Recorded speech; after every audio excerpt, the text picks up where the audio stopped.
having a big hand, but not the biggest hand against Andy stacks feels like a pretty good spot most of the time. Andy throws money around, right? Andy is definitely been spewy at times for shiz. Cool language. Thanks. I'm with the kids now. Me and millennials hang. Yep, you sure do. Anyway, Brown Balla is in that spot. He's got the aces. Let's go through this. He opens them under the gun or +1. It's all the same. I don't care. Andy 3-bets with queens. Brown Balla puts in the 4-bet. We are so deep, over 1,000 blinds effective. Andy just calls. Yeah. 5-betting seems like a mistake, right? Absolutely. Yeah. So we head to the flop, which gives Andy the nuts. I mean, pretty good spot, man.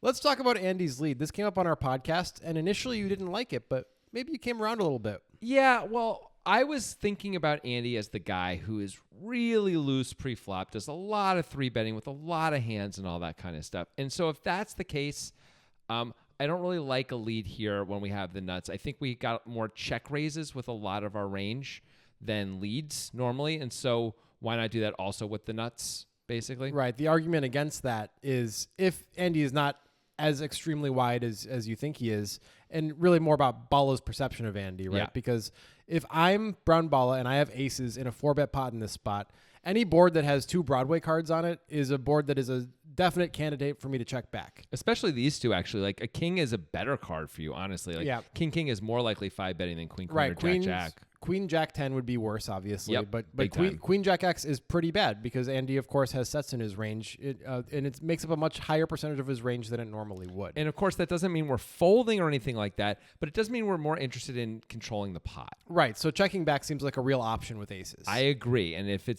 Andy's all spewy and crazy and stuff, I think we should be betting this board. But if he isn't, like you're suspecting is maybe more the case, then yeah, we might be. I think I would be checking this against a more reasonable opponent. And if Andy believes that that's how Brown Balla is thinking, that he would check his overpairs, then Andy's like, well, I got to try to start getting value from overpairs because I want all of Brown Balla's money, not just some of it. Right? The good news for Andy is if he can lead here, he might be able to get all 3 streets. And 3 streets is probably enough to get all in without too much trouble because of the 4-bet pre-flop. Right. So I like the lead, and I like that he sized it up. He's like, if you don't have anything, fine, you'll just go away for 6,100. But if you have aces or kings, you cannot fold. You will give me the 6,100 and maybe subsequent bets as well. Yeah, and to think about it, really, like if Brown Balla has 9s or 10s and decided to do like I'm going to isolate Andy 4-bet rather than go 4 ways to this. I'm going to be in position with a pretty good hand, and Andy can be spewy.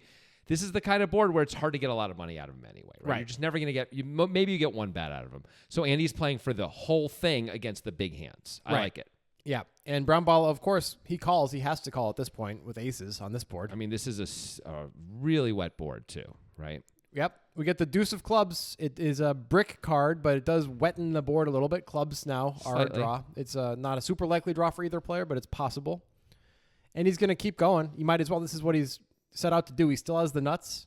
He got called, so Balla usually either has a flush draw or an overpair. Mm-hmm. Sometimes he has ace-queen, although that's combinatorially less likely with Andy having queen-queen. So Andy bets 20K, about pot-sized bet. You like that? Yeah, I do. I think it's great. If you look at it, if Brown Balla calls this, he's going to have like 38,000 left. There's going to be, 61K in the pot if he calls here. That's a really good ratio to get it all in on the river most of the time. If we forget that it's Andy for a second, okay, as Brown Balla, do we have to begin considering a fold? Oh, man. I mean, we should be thinking about it. I don't know if we can really do it because it's hard to think of that many hands we really have here that are, we have sets, I guess, right? Yeah. We can have some slow played sets on the flop for sure once he leads into us. And we're probably just moving in with those on the turn. Yep. Okay, so that takes care of those, but those still exist. And then this is like the next best thing. I guess Ace-King of clubs is pretty great to have here. Ace-King of diamonds is pretty great to have here, right? Yeah, at least you have outs against hands like this, more outs than aces do. All sorts of outs, yeah. And also you know where you are on the river much more of the time, right? Either you hit or you don't, mostly. Like you have the nuts. I guess once in a while you hit a pair, but mostly you either miss or have the nuts, so that's pretty good. Right.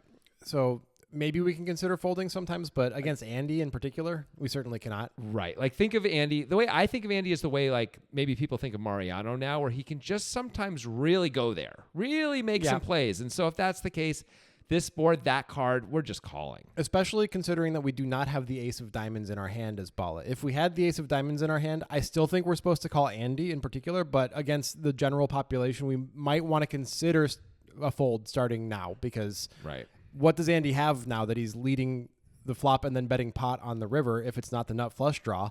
It's usually a hand that beats us. And let's be clear, like, we started this hand insanely deep, almost 1,400 blinds deep, right? So if we started with 200 blinds deep, I don't think we'd be thinking about any of these things, right? We'd be like, let's just go. Right. Let's get it in. But we're not really welcoming aggression when we could lose 1,400 blinds with one pair. That's really not what you're looking to do with one pair. Put in 1,400 blinds. Not usually. Not usually. Against certain opponents, but mostly not. But I don't see any Mizrakis at the table. So 61K is now in the pot after Bala calls.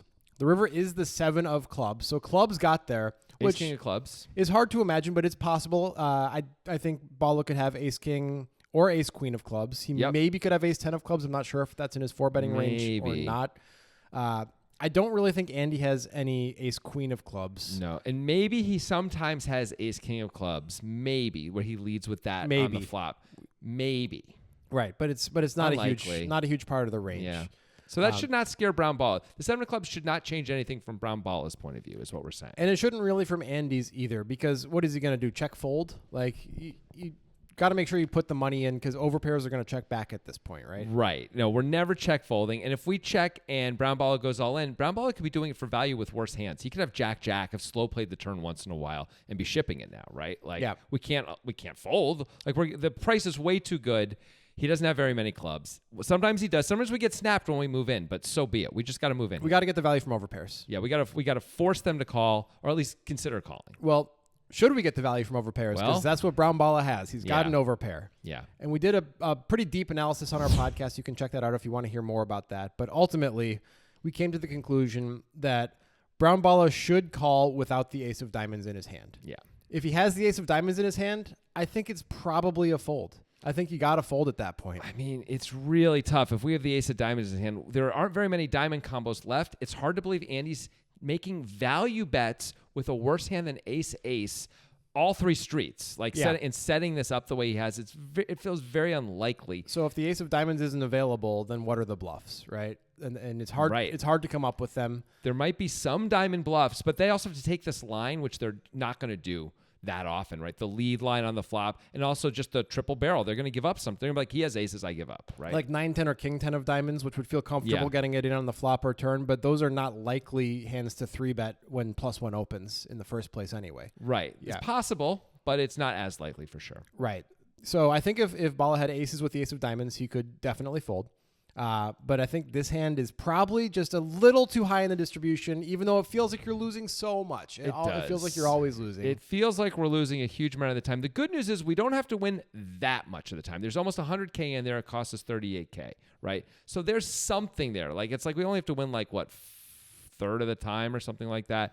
A little more. Like, that's not so bad. We get that. Actually, it's a little less than the third. Well, losing 38K does suck. 30% of the time. And that is what happens. Brown Bala loses 38K more. Yeah. But it's kind of unavoidable. And I really like the way Andy played it. I think he set it up very well with the lead, and his sizing was good throughout.